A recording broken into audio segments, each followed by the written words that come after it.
Alright, here we are. The time is upon us. It's part 3 of the Unexplained Mystery Iceberg. If you're new here, it's just a very big, long chart full of unexplained mysteries. And I explain them. This ecological disaster drew a lot of comparisons to Chernobyl, and you'll see why. For this entry, we find ourselves in Crimea in 2018, so it was already under Russian occupation. In late August, residents started to notice a strange smell as well as an oily, rust-colored residue collecting on things like cars, roofs, or really anything metal. Plants in the area are dying and trees rapidly drop their leaves. Complain of... Where are they going? Why are they running? In the coming weeks, residents complain of respiratory trouble, including sore throat, coughing, and difficulty breathing, with some claiming that the air burns their skin on days with higher humidity. Authorities had nothing to say. Suspected blame quickly fell on the Krimsky titanium plant, but the manufacturer denied any wrongdoing. Then it happened again a few weeks later. At first, authorities assured that everything was fine in spite of citizens' pleas. Then they suddenly switched up and ordered the factory to shut down for several weeks and evacuated 4,000 people from the surrounding areas because scientists found high levels of sulfur dioxide in the air. I think this guy and that little red rascal from Paris would be best friends. Or perhaps lovers. Ooh, we've got another rascal on our hands.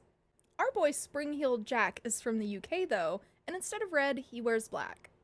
Accounts vary widely from, he's just a regular guy that can jump real good, to a supernatural entity with claws, horns, and glowing red eyes. The first sighting was in 1837 in London by a woman who claimed he jumped out of a dark alleyway and kissed her, and that he had claws and cold, clammy hands. And he hopped away when she started yelling so nobody else saw him. I mean, that just sounds like your regular run-of-the-mill creep. The next sighting involved him causing a carriage to crash before jumping away over a 9-foot stone wall while cackling. Mass hysteria ensued, and sightings spread outside of London. The primary suspect was an Irish nobleman who was on record as being a bit of a weirdo. Spring-Heeled Jack ended up turning into sort of a character of his own, with plays and stories written about his shenanigans. And he did get tied into the whole Devil's Footprints thing that we discussed in a previous episode. Over time, his role in stories shifted to a more costumed vigilante, and he's considered a precursor to superhero comics. Can you guess what the top 3 most translated Wikipedia pages are? The Wikipedia pages that are available in the widest number of languages are as follows. Number 1, Jesus Christ. Number 2, Barack Obama. And if you couldn't guess by the title, number 3 is Corbin Bleu. Yeah, from High School Musical. For some reason, his page is available in almost 200 languages. More than people like Mozart or Einstein. It was first discovered in a 2016 study of Wikipedia conducted by MIT. Nobody is entirely sure why. Least of all Corbin himself. But Reddit may have figured this one out. Reddit user discovered that a lot of the translations all come from the same IP address, attributed to an editor with the username Zimmer611. The primary assumption is that this person speaks a lot of different languages and really likes Corbin Bleu. Apparently enough to spread his gospel to every corner of the world. I think this one is super neat, and I would love to see it in person. The Eternal Flame is located within the Shale Creek Preserve in New York State. Inside that park is a waterfall with a little tiny crevice behind it, and inside the crevice is an eternally burning flame. Well, kinda. The flame does go out occasionally, but you can very easily relight it. It was considered a bit of a hidden gem, but after media attention, tourism to the area increased significantly. This resulted in upgraded trail infrastructure, so it's easier to get to the thing, but as we know, a lot of tourists are not very respectful of their surroundings.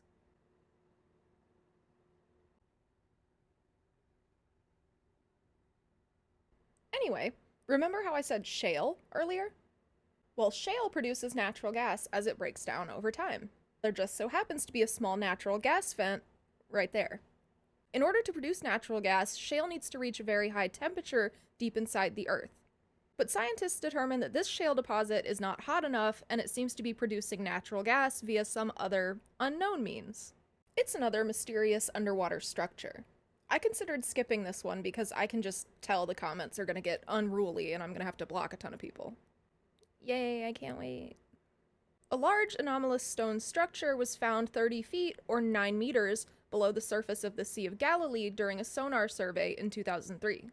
This inland sea sits on the border between Israel and Syria, but Israel illegally occupies this, so Syria can't really get to it. Because as we've seen recently, somebody has a problem with sharing. The structure itself is 32 feet or 10 meters tall, and you'll see this 50 meters right here to give you an idea of the footprint of the thing. Like the Lake McDonald structure, it was most likely built during a period of drought when the land was dry and was later submerged underwater. It's believed to be anywhere from 2,000 to 12,000 years old. So specific. Could they be any more vague? It was built sometime.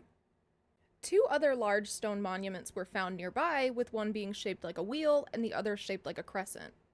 The wheel's thought to have some sort of astrological significance. And like a lot of other megalithic stone structures, there's a lot of weird electromagnetic activity in the area. And like many other megalithic stone structures, there's a lot of weird electromagnetic activity in the area. Okay, buddy, we all think our pet is special. You cute little baby girl. Hyatt Verrill was a writer and zoologist from the late 1800s up until the 1950s. He traveled all over the world for his studies and acquired some kind of critter along the way. And he literally referred to it as his pet monster. Here's a drawing of it. He described it as having a long tongue, and he said it was mean as hell. This is the only known photo of it. He claimed that it was the only living example of a sundog from Central and South American mythology. The Aztec, Mayan, and Inca depictions of the sundog vary a lot, so I'm not really sure why this guy was certain he had one in his house. Most people suspect that it was a kinkajou, or honey bear, with some sort of disease. Even though Verrill was adamant that it wasn't one because the teeth were different. Whatever that means. And being a wild animal, it was most likely pretty upset about being this dude's pet, and that's why it was lashing out at people. Have y'all seen that lady on TikTok that has a wildlife sanctuary full of them and they're allowed to eat candy occasionally? Ooh, baby, it's another secret society. So secret, in fact, that they have an entry on Wikipedia. The Committee of 300 was supposedly formed by wealthy European aristocrats in the 1700s, and they supposedly pull all the strings, from the economy to politics to entertainment.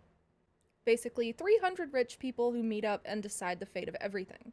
Nothing new. Pretty much just your standard secret society fare.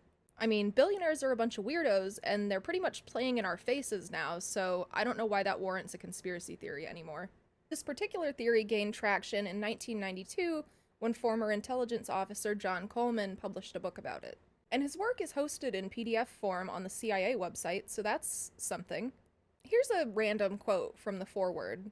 In the intelligence community, it's taught that the best way to hide something is to place it in open view.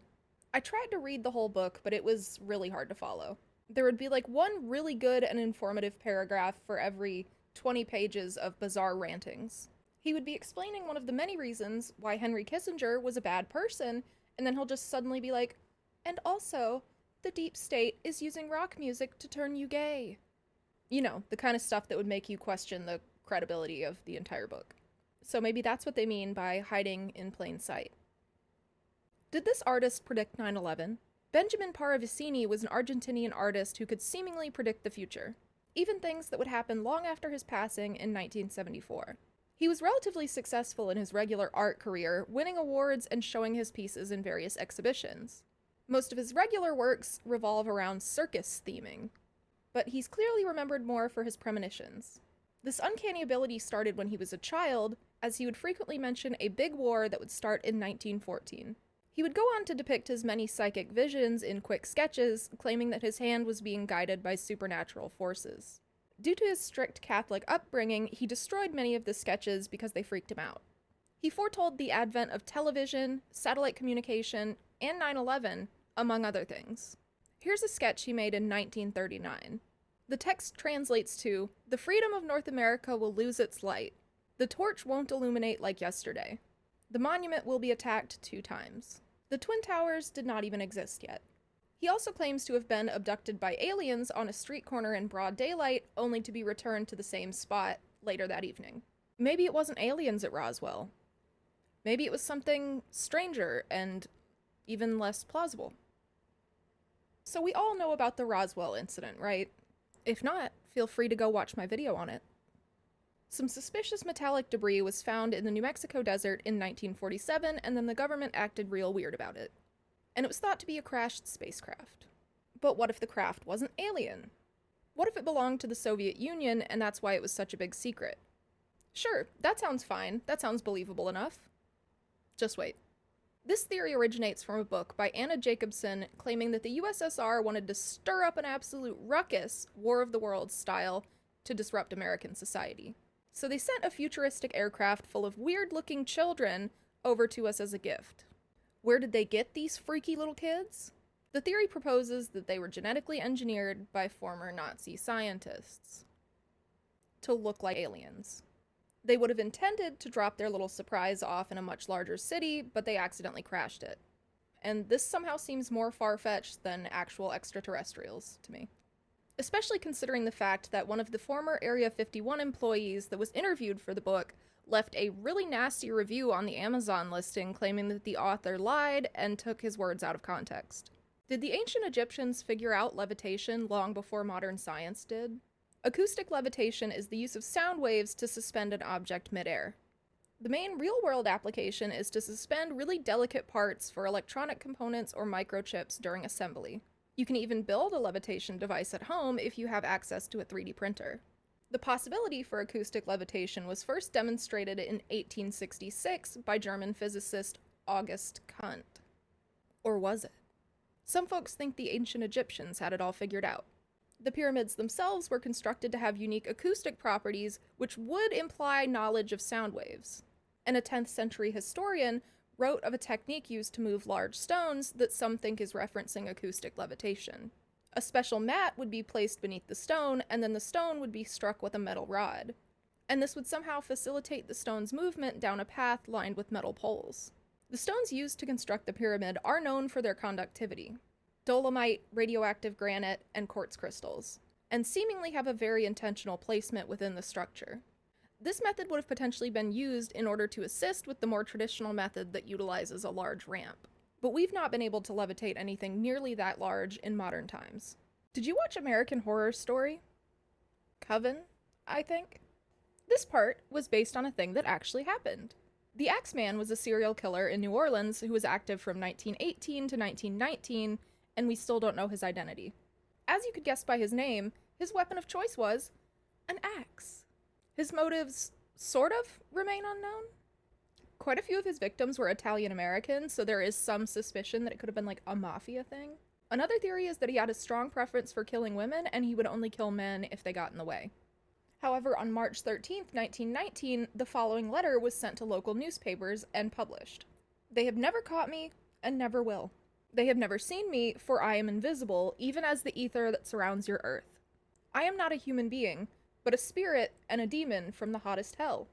I am what you Orleanians and your foolish police call the Axeman. When I see fit, I will come and claim other victims. I alone know who they shall be. I shall leave no clue except my axe, besmeared with the blood and brains of he who I have sent below to keep me company.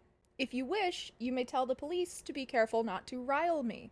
Okay, but when I hear the word rile, I think of riling up a dog, like when you do your hands like this and the dog is like... A commenter recently told me that I should stop doing bits like that, stating that if I want my videos to have a quirky quality, they already do, because my legs are not the same length. Anyway, back to the letter. Of course I am a reasonable spirit. I take no offense to the way they've conducted their investigations in the past. In fact, they have been so stupid as to not only amuse me, but also his satanic majesty. But tell them to beware. Let them not try to discover what I am. For it were better that they were never born than to incur the wrath of the Axeman.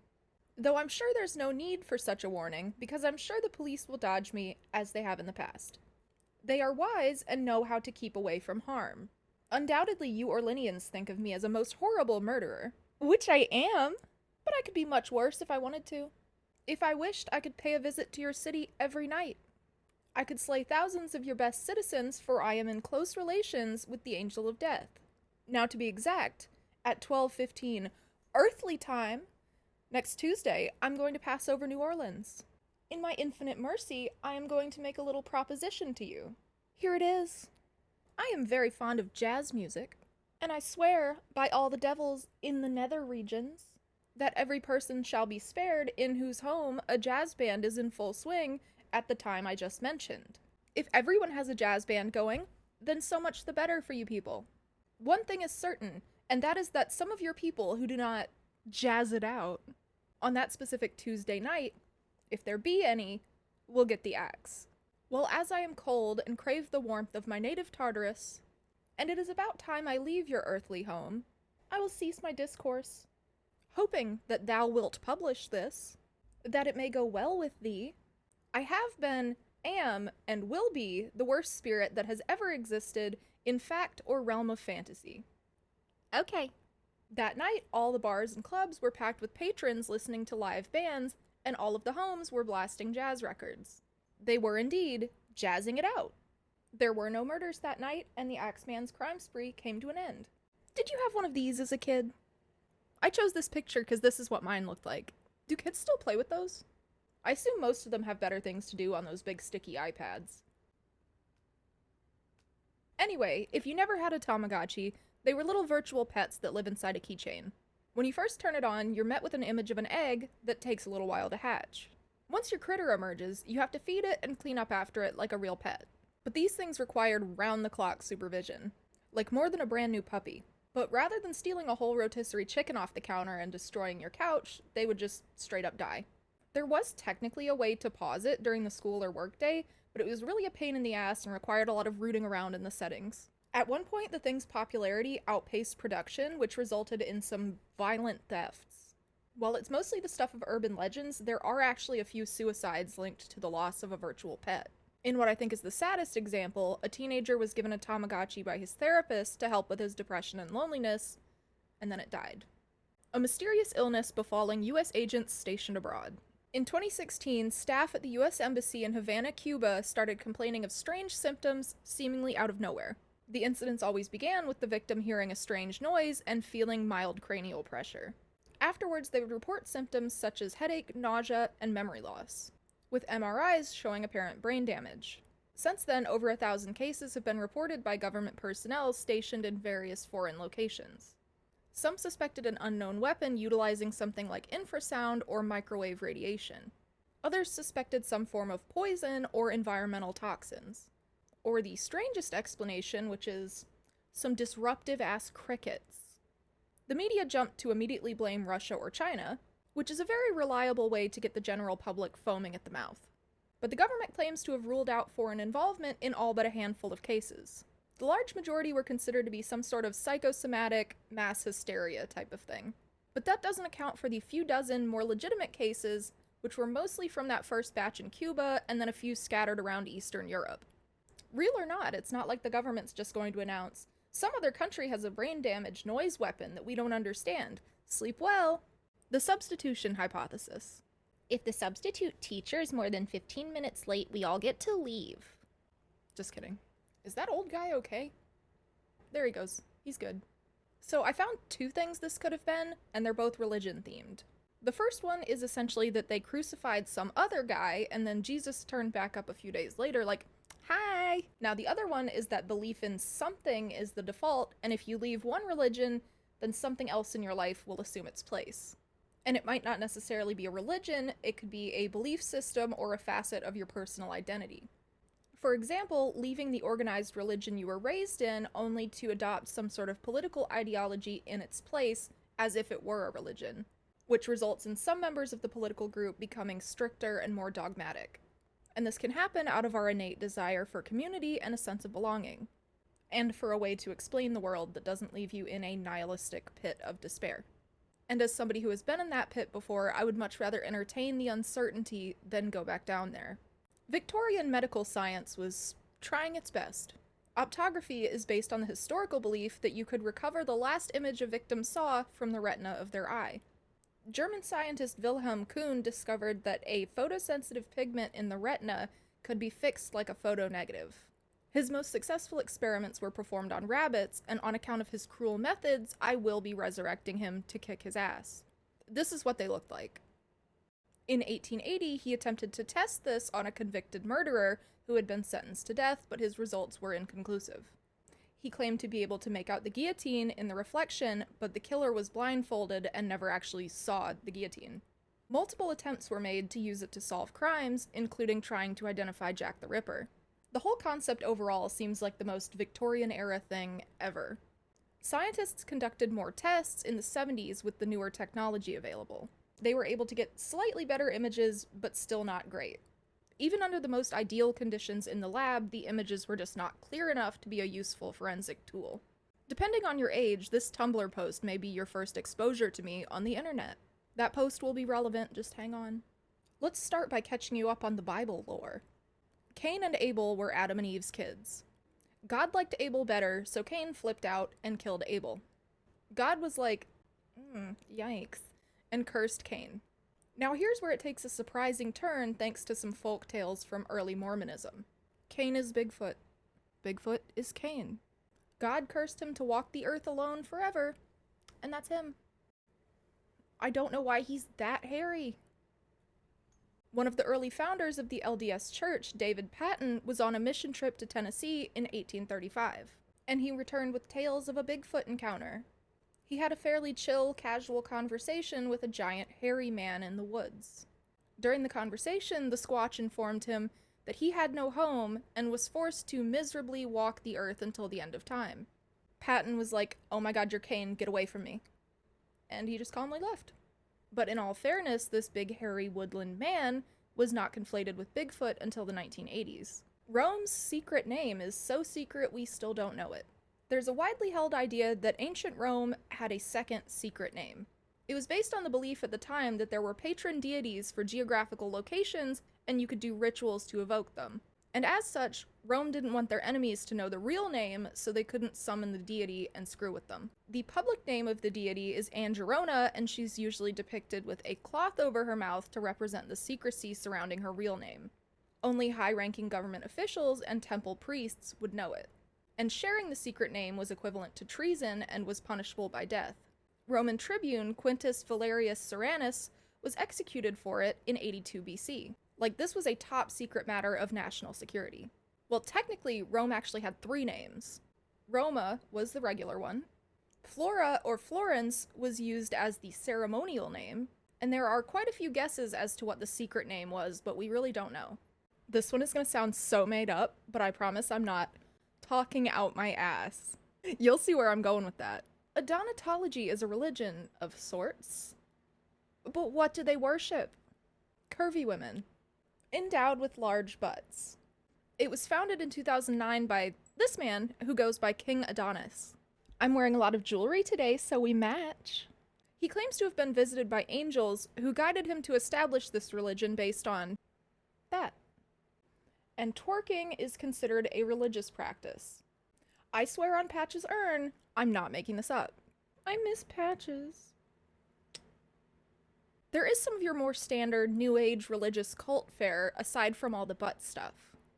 Their main headquarters is in Los Angeles, just in case you were thinking about joining. Oh, and King Adonis is a multimillionaire, to the point that he is the world's second richest religious leader, surpassed only by this demon in a human suit. And he's not rich for anything like butt related, just boring old real estate investment. The religion does have an Instagram, but I cannot show it to you because it's 99% butt cheeks. And there is a religious text. I don't think it's porn, but I didn't check. This could be considered one of the earliest true crime cases. Born in the early 1800s, Mary Rogers grew up in New York, assisting at her mother's boarding house after her father died. She developed a bit of a reputation for being attractive and well-mannered. Yeah, she's gonna come haunt my ass for that one. At age 20, she was hired by Broadway cigar vendor John Anderson to work as a clerk, believing her beauty would attract clients. And he was right. She was very popular among the men who frequented the store, but she turned down their many advances. When I was working as a cashier many years ago, I was on break eating an apple when a drunk old man tried to steal it out of my mouth with his mouth. Then one day, in January 1941, Mary failed to show up for work. She turned back up 6 days later with a distant and sad demeanor. She claimed to have been away visiting relatives, but there were rumors that she was seen with some tall, handsome stranger. She very suddenly resigned from the cigar shop and would announce her engagement to one of her mother's employees a month later. He was not the mysterious stranger. He didn't look like the mysterious stranger. Don't worry about it. On July 25th, 1941, Mary informed her fiancé that she would be away visiting her aunt for the day. There was a bad storm that night, so Mary was not expected back home until the following morning. As you can guess, she didn't show up. And according to her aunt, she never visited. Several days later, fishermen in Hoboken found her body. Police quickly cleared her fiancé as he had an alibi for the entire day. They then got a tip that Mary had been spotted in Hoboken that day with 6 sketchy-looking guys, but she seemed to be there willingly. Another tip placed her at a nearby inn with a tall, handsome stranger later that evening. After drinking at the bar, she and the man walked out into the woods, and then the innkeeper heard screaming. But that was apparently normal for the area, so she minded her own business. A few months later, the innkeeper's children discovered some of Mary's clothing out in the woods.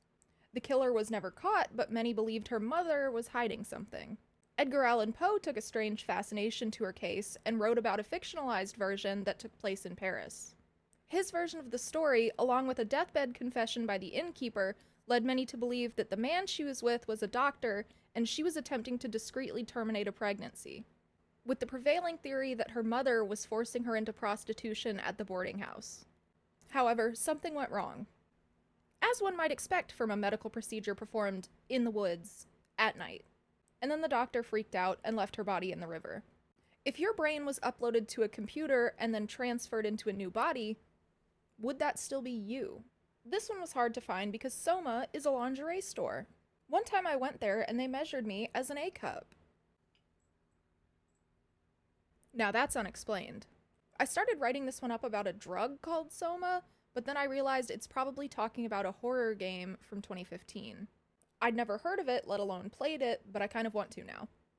It apparently takes place in the future in an underwater research lab called Pathos 2. Earth is hit with a comet causing a mass extinction event, meaning that the underwater researchers are some of the last remaining humans left.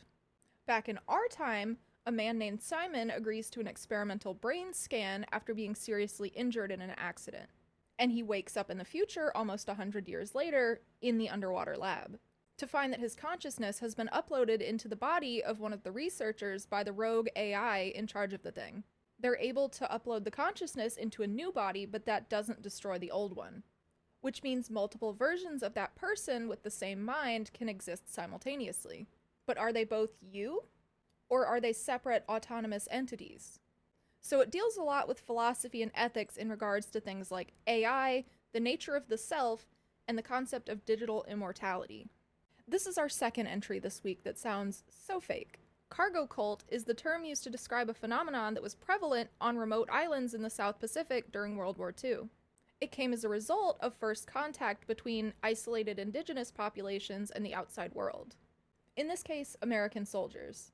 Not understanding where the Americans got all of their advanced technology, they believed it was a gift from the gods and developed a spiritual practice accordingly. Once the military withdrew and the supply drops stopped, the tribes began performing rituals emulating the soldiers in the hopes of summoning more supplies. Things like dressing in their old uniforms and marching around in formation with rifles carved from wood, or stuff like this. Cargo cults have mostly dwindled out, aside from one in a village on an island chain near Fiji, with about 500 remaining members. And it all centers around a character called John Frum, an American soldier who saved them from British colonialism and brought with him supplies and prosperity in the form of a military outpost in the 1940s. The majority of the practitioners are elders, and a lot of their rituals involve a psychoactive beverage made from local plants. When asked why they continue to wait for the return of John Frum after so much time has passed, the cult's chief responded, "Well, haven't you been waiting 2,000 years for Jesus?" And I saw somebody on Reddit make the very valid point that the phenomenon attracts Western journalists with their various supplies, so technically it works. This World War II pilot could not catch a break, and it's giving Bermuda Triangle. Victor Goddard was a pilot and commander for the British Royal Air Force during World War II, and he was subject to multiple paranormal events during his service. In 1946, another officer had a dream in which Goddard was killed in a plane crash. In the dream, Goddard was on a plane with 2 men and 1 woman, It experienced trouble with atmospheric icing and it crashed into a rocky beach. And then, literally the same day that he was told about this dream, Goddard boarded a plane with 2 men and 1 woman. Their plane iced over and made a crash landing on a rocky beach in Japan. But this time, everyone survived. And now for the other one that was specifically mentioned in the chart. In 1935, this dude was flying from Edinburgh to Andover. On his route, he would be flying over an abandoned World War I airstrip.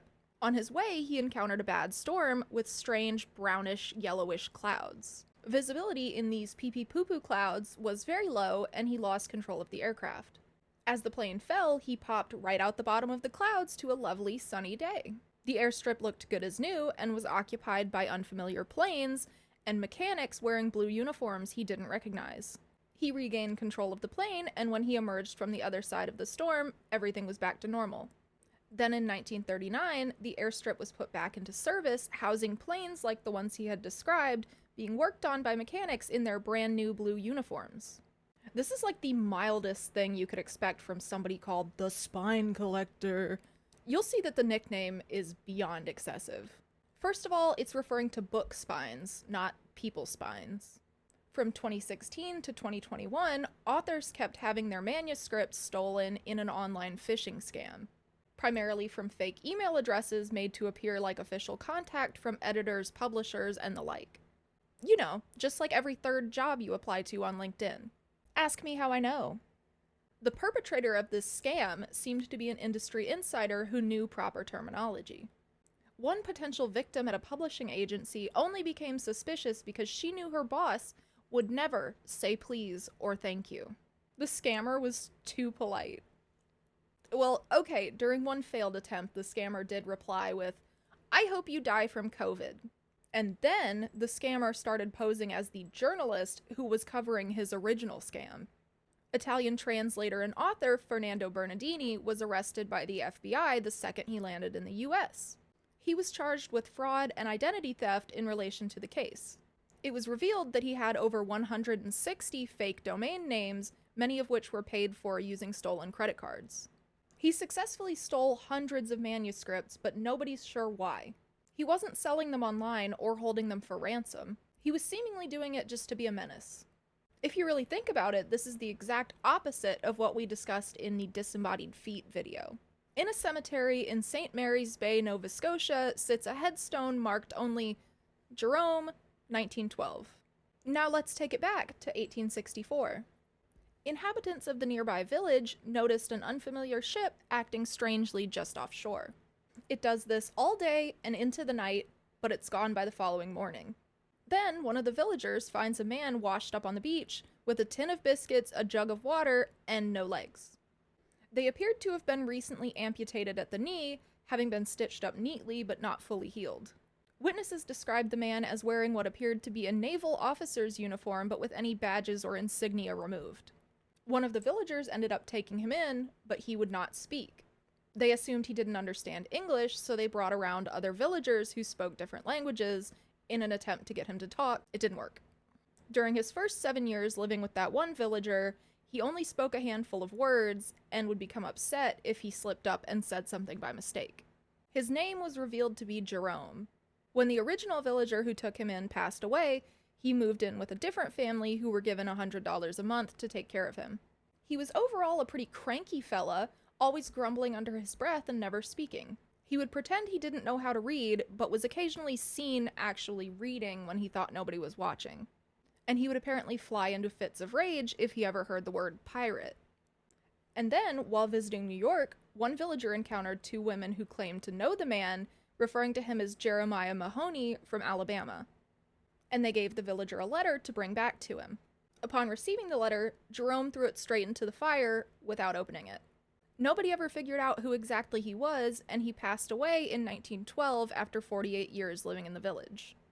A missing person leaves a clue that ends up saving 2 lost hikers 5 years in the future. On July 24th, 1989, 2 hikers were reported missing on Mount Asahi in Hokkaido, Japan. During the search and rescue, helicopters spotted this giant SOS spelled out with fallen trees in a clearing. The 2 hikers were promptly found within about 2 or 3 kilometers of this sign, but it turns out they weren't the ones who made it. and in fact, they knew nothing about it. In an attempt to find who made the sign, search and rescue teams were dispatched to that area again. Nearby, they found human bone fragments, shoes, a backpack, a tape recorder, and a wallet belonging to Kenji Iwamura, who had been reported missing 5 years ago but never found. The tape recorder contained an audio tape that had been recorded over by a man yelling, "SOS! Help me! I can't move off the cliff! SOS!" before going on to state that he had seen a helicopter but the brush was too high, so he hadn't been spotted. Nobody is sure why he chose to record this message with no real way to send it. The skeletal remains indicated that Iwamura had sustained several broken bones. So did he make the SOS sign out of heavy logs before or in spite of his injuries? Or was it yet another missing hiker who made it? That is apparently a somewhat common area for hikers to get lost. There's a boulder dubbed Safe Rock that's used as a landmark to indicate the path back off the mountain. Unfortunately, nearby there's another boulder dubbed Fake Safe Rock that will lead you further into the wilderness and into dangerous terrain, including a steep embankment that it's very easy to get trapped at the bottom of. So much so that a news crew reporting on the missing hikers got stuck and had to be rescued. An architectural marvel thought by some to be a literal miracle. The Loreto Chapel in New Mexico was finished in 1878, aside from a way to get up to the choir loft. Numerous carpenters said it would be impossible to build a staircase in that space and recommended a ladder.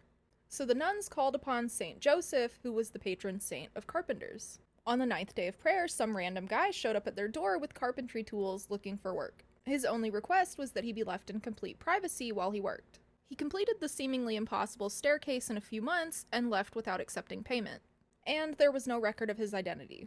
So of course the nuns were like, "That's St. Joseph." However, it was most likely some French guy that had trained under a guild of master carpenters. But what makes the staircase so special? It makes 2 complete rotations without an apparent central support structure. And it doesn't include a single nail. The wood just slots together perfectly. The design relied entirely on complicated geometry. But there wasn't much to do back then, so people could just spend all their time mastering some intricate craft like that. And I'm jealous. I would love to be able to dedicate that much time to getting good at a craft, but alas, I am addicted to staring at the glowing rectangle. Yeah, this one's pretty much in the same category as Flat Earth. At least it does imply belief that the sun actually exists. I've met a flat earther who didn't think space was real. Back in 2016, this random user on a random forum claims to be American living in Mexico, and his wife is reading a Spanish version of Google News, so it's not subjected to American rules. His wife came upon an article about some huge controversy in which researchers in Spain believe NASA is hiding something about the sun. So they just hacked into NASA's stuff, as if it's that easy. And they claim that there is ice on the sun. And the sun is actually doing cold fusion. But shh, it's a secret. We are warmed by the sun's radiation as opposed to convection or conduction. So you know what? Sure, let's humor them. But when the user and his wife went looking for the article again, they couldn't find it. And the original user went straight to talking about Hollow Earth for some reason. Going on to say that there are civilizations on the sun, and the fireball we see is just a hologram that they hide behind. And that the heat we get from the sun is actually a result of friction from Earth's magnetic field rubbing up against the sun's magnetic field. But only Earth, I guess. And of course they were getting roasted by the other commenters, not by heat from the sun. Christopher Columbus can go ahead and suck it from the back, because I couldn't find anything for 110. Please help. Mansa Musa was the ruler of the Mali Empire during the height of its power, and he's believed to be the richest person ever. He could destabilize entire economies by just going there and doing his thing. In 1324, on a visit to Cairo, he told an Egyptian official that his predecessor had gone on a voyage across the Atlantic and never returned, which would mean that Christopher Columbus was not the first to discover a continent where people already lived. Mansa Musa's predecessor had sent out a large fleet of explorers, but only one ship returned, claiming that all the others had joined a river in the ocean. It's believed that they were being carried by the Canary Current, which flows from West Africa to the Americas. It would have made traveling there very easy, but might have prevented a return trip. So the previous ruler went to go see what all the fuss was about, and never came back. There is disputed evidence that they landed on islands in the Caribbean. There were West African artifacts supposedly found in Hispaniola, but they were a bit controversial because they didn't come from a controlled archaeological dig site. Who helped these creeps and why? In case you're not familiar, To Catch a Predator was a TV show hosted by Chris Hansen in which police posed as underage kids in order to lure creeps to meet up so they could arrest them. However, the premise went awry when a local Craigslist post in Long Beach alerted the area scumbags that the show was in town. But why would somebody want to give sex offenders a heads up to avoid getting caught? Unless they themselves were also nasty. The show was pretty secretive on purpose, so it was likely somebody with insider information that was able to leak filming locations, which would imply that there was a predator, or at least somebody who sympathizes with them, on the crew of the show. Apparently, some people held the belief that the show was a form of entrapment, that these individuals would have never tried to molest a child unless they had been enticed into doing so, which sounds like something a child molester would say. The only remotely hopeful explanation is that people living near the Sting house figured out what was going on and didn't want it in their neighborhood. But personally, I'd rather be irritated by a film crew for a few weeks than to allow my neighborhood sex offenders to continue to run loose. Have you ever had anything weird or paranormal happen at your friend's house?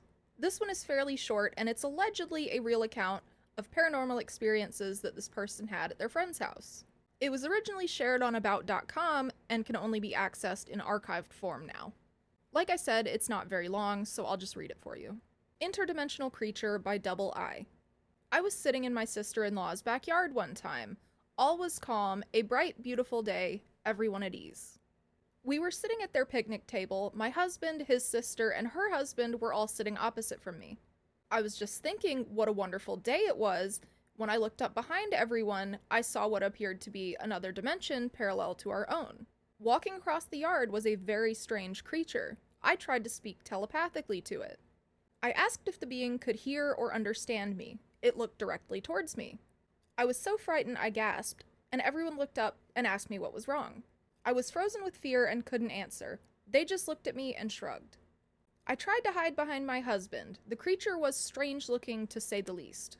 It had large, pitch-black oval eyes, its skin was tough like an animal's hide, and it had a hard shell on its back. Miss Thing, that's a turtle. Its arms were human but bone-thin. They appeared arthritic. It was a gray-green color, and its legs looked human, except for the hooves. After watching me for what felt like an eternity, it continued on its journey. I tried to say goodbye to it, and it stopped and looked at me again. I once again tried to conceal myself behind my husband. The creature continued forward and then disappeared. Another time, in the house of these same people, I was sitting at the kitchen table, and again, all was calm. When I was suddenly hit in the face by a small fireball that looked like the end of a sparkler, and then it took off. I jumped when it happened, nearly falling out of my seat. They asked me what was wrong, and I told them I thought a weird light hit me in the face. They told me they had experienced this same phenomenon. And that's just it, I guess. I actually can't believe it's taken us this long to get to an entry about dragons. This is a supposed first-hand account taken from a tiny little newspaper in Idaho in 1905. And this is another one that's short enough that I can just read it to you. My story may not be properly classed as a story of a ghost, but no ghost ever gave anyone as great a fright as was occasioned by this case. In the summer of 1885, I was prospecting in the country east of Haley. My camp was pitched at the top of a ridge, close by a trail leading across country towards Lost River. One evening, as I sat by my tent, as the shades of night were gathering, my ear caught a sound like that of a stampeding horse over the trail. In a moment, I saw a man running down towards me, at a rate of which I did not think any human capable. He did not notice me, but rushed past like a flash. His face was distorted by fright, and he kept looking back as he galloped.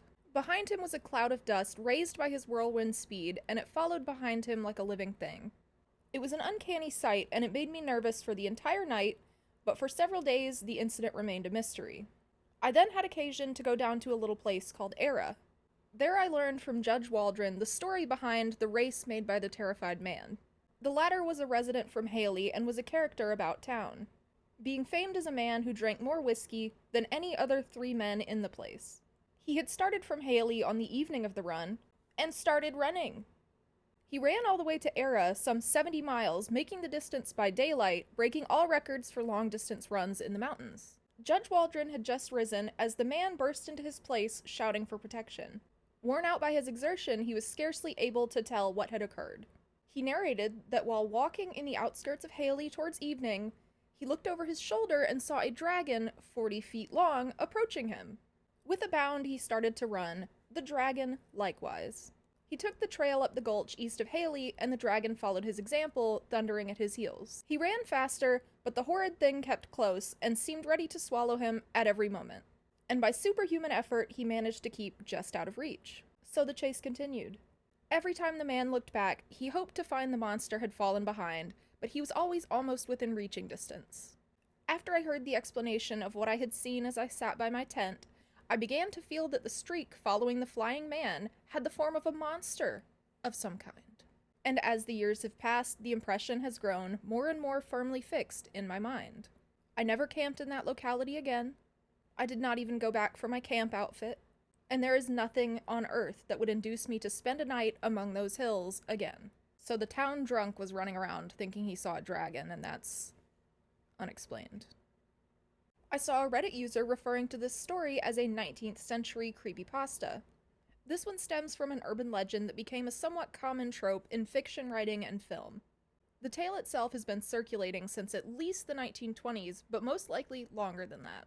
The story is usually set in France around the turn of the century, and normally features a mother and daughter traveling for the Paris Exposition. The mother suddenly falls ill, so they end up booking a hotel room at the last minute. The daughter phones a doctor who comes to examine the mother. He prescribes a medication, and the daughter leaves to go pick it up at the pharmacy. For various reasons, she ends up being gone longer than intended.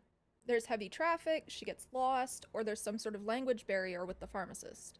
When she returns to the hotel, her mother is nowhere to be found. In some versions, the hotel room looks entirely different and is occupied by somebody else, and in other versions, a room by that number never existed. And the staff claim to have no recollection of her mother. They say, "You checked in alone," or "Neither of you were ever here, I don't recognize you." Some end with the daughter never finding out what happened to her mother and being driven insane by it. Here's how the other version ends. The doctor figures out that the mother has the plague, so he sends the daughter on a wild goose chase. Sometimes the pharmacist is in on it. Then the doctor and the hotel staff work together to dispose of the mother's body and change out all the furnishings in the hotel room. The hotel is trying to avoid shutting down for the plague during such a busy event. I'm sorry, what plague? Who are you? It's another secret society one, and strap in, because it's a doozy. This one's so bad. I had to read a barely coherent document for this one that made a piece of my brain shrivel up and fall off. Say thank you. I always end up kind of dizzy and with a little bit of a headache after I have to read somebody's bizarre stream of consciousness rantings like that. The Council of 13 is just like a lot of our other secret societies on this list. The aforementioned 13 are supposedly the top-ranking families in the Illuminati.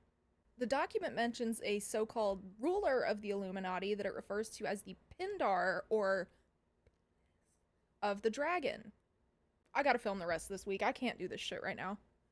Okay, I filmed the other videos. I've eaten dinner. I think I'm calmed down. I think we can do this. The so-called wiener in charge is a reptilian alien. Then the document takes a little anti-Semitism break before going on about the Montauk Project, which is an alleged government project centering around things like mind control and time travel. It inspired the premise of Stranger Things. The document specifically goes on about some vineyard near Montauk. And then, something about the Catholic Church and drinking blood. And I'm positively obsessed with their photo choices. It goes on to list the supposed 13 families, including the Kennedys and the British royal family. And here's the photo, for reference. Below them, on a very heavily detailed pyramid-shaped chart, is the Committee of 300, who you may remember from another video. And then it provides a list of pretend countries that function as some sort of shell corporation for the 13 families. And then it goes on to list, pretty much all of the countries. It says the US is a corporate entity owned by these families and the Vatican. Something something about Atlantis and Lemuria. The Illuminati invented LSD, and it actually stands for some lizardy acronym that I forgot. And the guy on the dollar isn't George Washington. And then there's a little bit of a curveball where the author provides a pretty coherent description of what happened to Native Americans and is reasonably against it, because he thinks indigenous people retained Atlantean knowledge and are capable of accessing Bigfoot frequencies. And then there's a bit of like weird racist pseudoscience in regards to the Atlantic slave trade. And that goes into a, once again, fairly coherent argument about how Jim Crow and slavery still exist in the form of the criminal justice system. Valid. And then something about sex slave sleeper cells and cloned politicians. And then claiming that the atomic bombings in Japan were some sort of ritual sacrifice. Something about a mysterious cylinder. More anti-Semitism. Some extremely obscure and specific racism against Japanese people. Something about Japan having super secret electromagnetic weapons. George Bush, 9/11, etc. And they're right on track for world domination in 2003. This one happened years ago, but is surprisingly relevant right now with everybody talking about quiet on set. This one is based pretty heavily on rumors and speculation. Well, to be fair, so are a lot of things on the Iceberg, but I just want to cover my ass when it's about, actual alive people with lawyers. He's not the bad guy, don't freak out. This one originates from a series of blind items posted by an account called Supposedly, a number of well-known actors and musicians had access to this account, but none of their names were ever specified. The purpose of the account was to expose a lot of the sketchy stuff that's going on in Hollywood. And a lot of the things mentioned by the account have since turned out to be true. The main mystery is who was in charge of this account. In addition to all the sketchy stuff, the account did post a list of so-called decent people in Hollywood. Followers were desperate to figure out the identities behind this account, and Robert Downey Jr. was a top contender. While it was never officially linked to him, he happened to have worked with quite a few of the people mentioned, and was known to be personal friends with a lot of the people on the decent list. Mel Gibson was somehow on the decent list around the same time that Robert Downey Jr. was advocating for him. When he got blacklisted after going on a racist tirade. But the criteria for decent seemed to just be not a sexual predator. If you're worried about the state of American politics, allow me to make it worse. It's a loophole in the US Constitution that would allow America to be legally converted into a dictatorship. Yay! Love that for us. Back in 1947, mathematician and philosopher Kurt Gödel was studying for his citizenship exam when he noticed a little contradiction of sorts in the Constitution. He discussed and debated this topic with his pals Oscar Morgenstern and Albert Einstein. They came to the conclusion that this little oopsie could allow the US to become a fascist state. Having just fled Nazi Germany, this was extra concerning to him.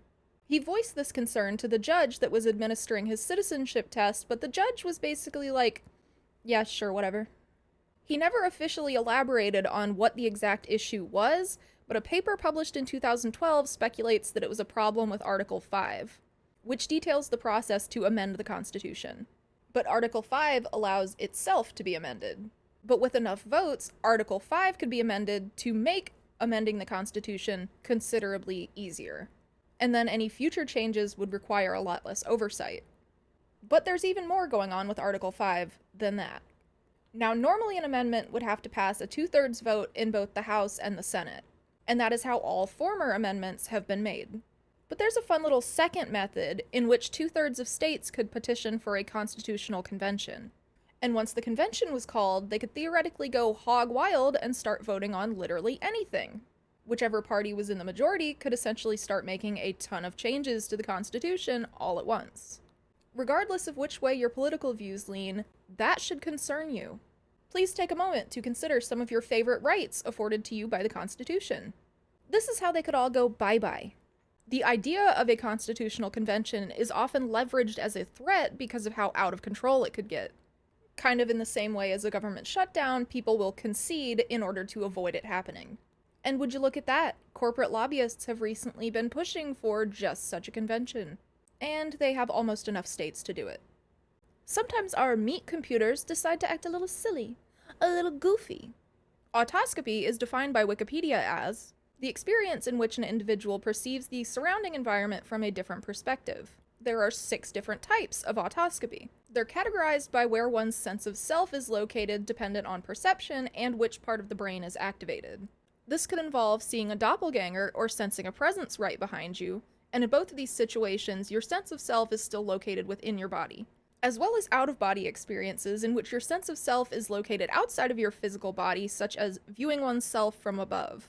These are all considered to be hallucinations resulting from psychiatric or neurological disorders, but they're often associated with so-called paranormal events such as near-death experiences and astral projection. The term out-of-body experience was coined by Robert Monroe, you know, the Gateway Project guy, the declassified CIA documents discussing remote viewing guy, in order to categorize the phenomenon in a less belief-centric way. It tends to occur during an altered state of consciousness, such as on the verge of falling asleep, putting it in the same category as lucid dreaming and sleep paralysis. I have personally experienced all three, and occasionally go through periods for a few months where they happen every night and I wake up feeling like I got hit by a truck. It's often been compared to other phenomena such as phantom limbs, which is where a person still perceives sensation in an amputated limb, depersonalization and derealization, which are psychiatric symptoms stemming from trauma that make you feel disconnected from your own body and like your surroundings are not real, and alien hand syndrome, which is where the hand behaves completely of its own accord. I experience depersonalization and derealization sometimes because my brain is a mess. I refer to it as video game mode because that's exactly what it feels like. I was all geared up for this to be a German name. It's not a name of a person. The Wilga Waterhole is this little muddy pond in Queensland, Australia. Way, way out into the bush. And it's known for the disembodied wailing that's been heard there since the late 1800s. Animals are apparently pretty suspicious of the waterhole itself and won't drink out of it. In 1941, a local newspaper featured a story by a man who lived in a cabin like this near the pond. His wife had reported hearing the hooting and hollering multiple times, so he and several other locals decided to camp out on the banks of the pond to see what the deal was. He is quoted in the article as saying, "None of them heard the first distant wail, but in a few seconds, as the pitch of the wailing increased, every man was out of his blanket and on his feet. There came to their astounded ears yelling and wailing and screaming, as if made by innumerable persons, and of such a volume and nature that it could not have been uttered by any animal or bird of the bush." A version of the lore surrounding the waterhole involves a La Llorona type scenario, the wailing ghost of a woman who drowned her child. If you want to check it out yourself, well, that's too damn bad because it's located on private property now and it's mostly dried up. A remote Russian town terrorized by hundreds of wolves. This is exactly like when 30 to 50 feral hogs show up in your yard. But this time it's 400 wolves. Is the furry convention in town? Just kidding. Just for reference, wolves tend to congregate in groups of 10 to 15, not 400. This big old group managed to kill 30 horses and other livestock in a matter of days, and they were showing some aggression towards humans. This wolf thing seems to have actually happened several more times since 2011. In 2013, a state of emergency was declared after the wolves took down 16,000 deer the previous year. Deer? Year. We love to rhyme. Under normal circumstances, the wolves would not be eating such big prey. They would usually be eating stuff like rabbits. The local government began an initiative to cull the population, providing a cash reward for every wolf carcass brought in by citizens. Wolf carcass. The primary hypothesis is that environmental changes and habitat loss caused the wolves to move into a different hunting ground, thus combining numerous packs all into one area, competing for resources. I found an entry in the Guinness World Records that this was the largest wolf pack ever recorded. They'll really hand out records for anything. Okay, Neo, get it, I guess. You know we love a 19th century medical abnormality around these parts. Jumping Frenchman syndrome was only found in a very small group of French-Canadian lumberjacks living in 19th century Maine. Neurologist George Miller Beard studied the phenomenon and cataloged the symptoms as follows. Exaggerated startle response causing them to jump fully into the air. They were very suggestible and would immediately follow any command given to them, including things like hitting a loved one. Loud outbursts and echolalia, involuntarily repeating vocalizations, and involuntary movements. There were only about 50 recorded cases, and quite a few of them were clustered within a few specific families. So that would imply the possibility of it being a genetic condition. Another theory is that this group lived in such an isolated area that this was a culture bound behavior pattern or a form of mass hysteria. And there were studies conducted in the 1980s hypothesizing that it could be a form of Tourette's, with the main difference being that some of the symptoms only appeared when directly provoked. Similar disorders have been recorded in other small, isolated populations worldwide.